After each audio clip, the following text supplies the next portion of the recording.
That $2,000 wig sitting in the glass case at a Beverly Hills salon did not come from Paris. It did not come from Milan.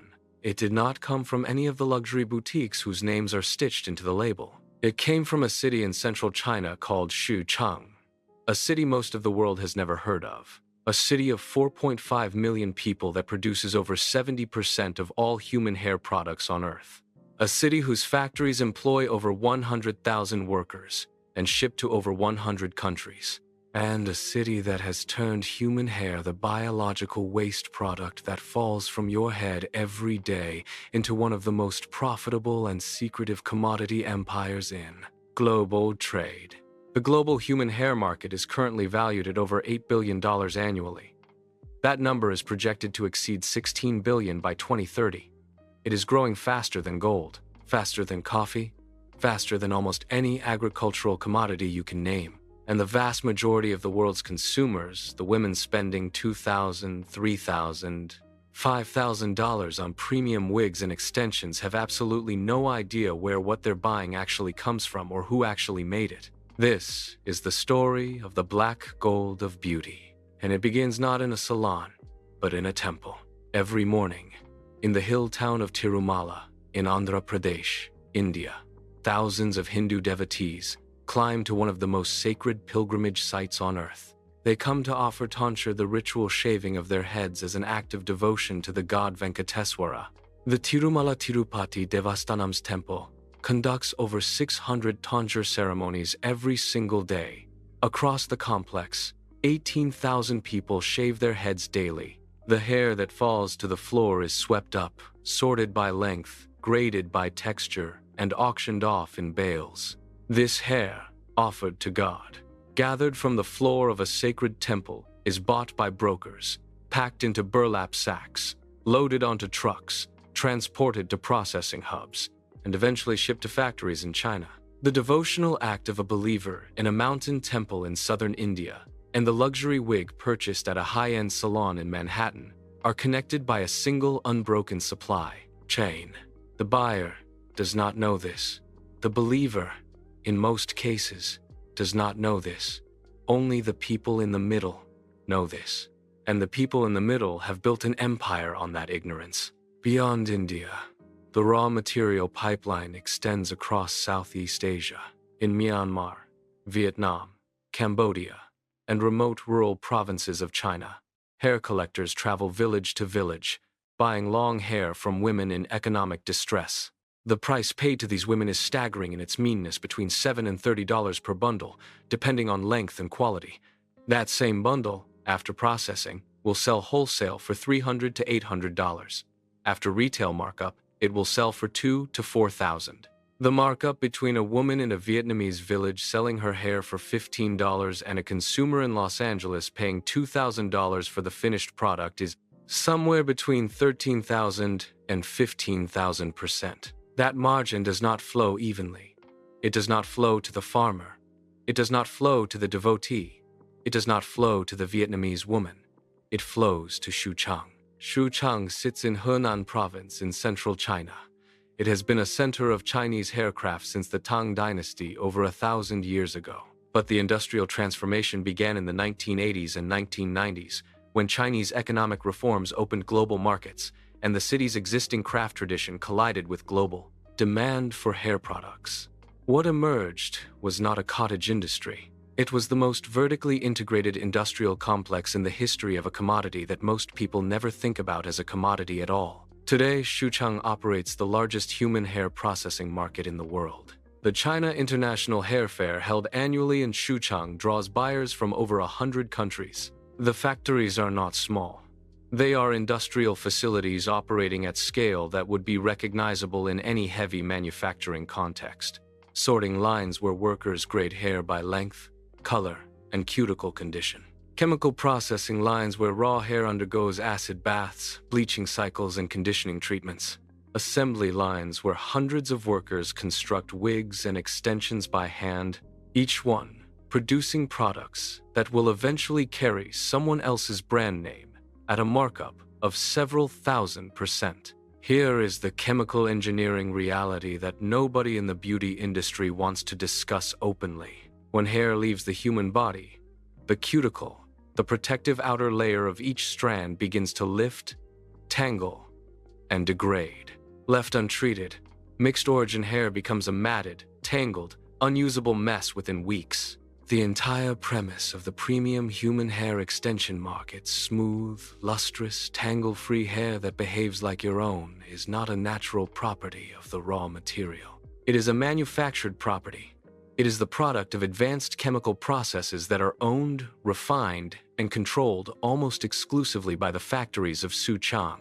The acid bath treatment strips the cuticle from the hair shaft entirely, leaving a smooth surface that does not tangle. The hair is then coated with silicone to restore its shine and simulate the appearance of intact, healthy cuticle. This is what most of the market sells.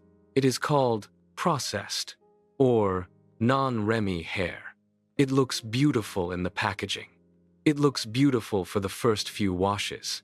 Then the silicone coating begins to strip away, and the hair reverts to its natural post-acid bath state, dry, tangled, and degrading.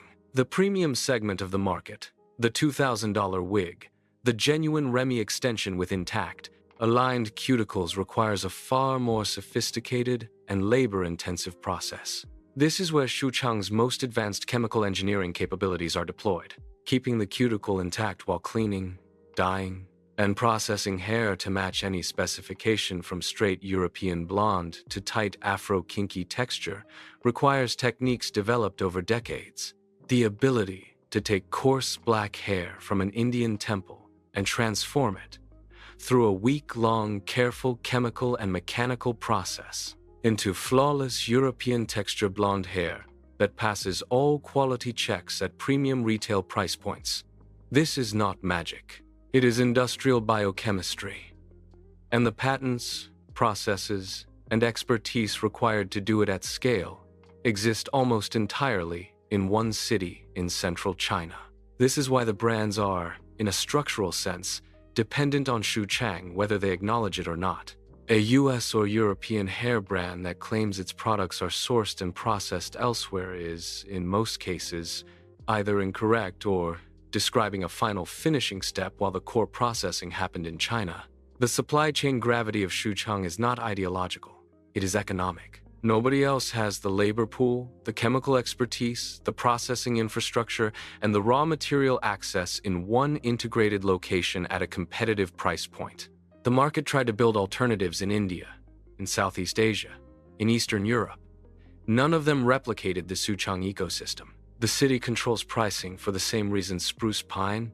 North Carolina controls microchip manufacturing because the concentration of specialized knowledge and infrastructure in a single place creates a bottleneck that the entire downstream industry depends on, even if the downstream industry pretends otherwise.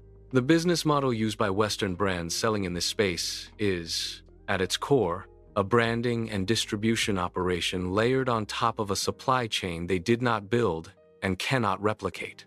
They buy processed hair from Xuchang wholesalers, add a logo, build a Shopify store, run Instagram advertising, and retail at a margin that would be considered obscene in any other consumer goods category.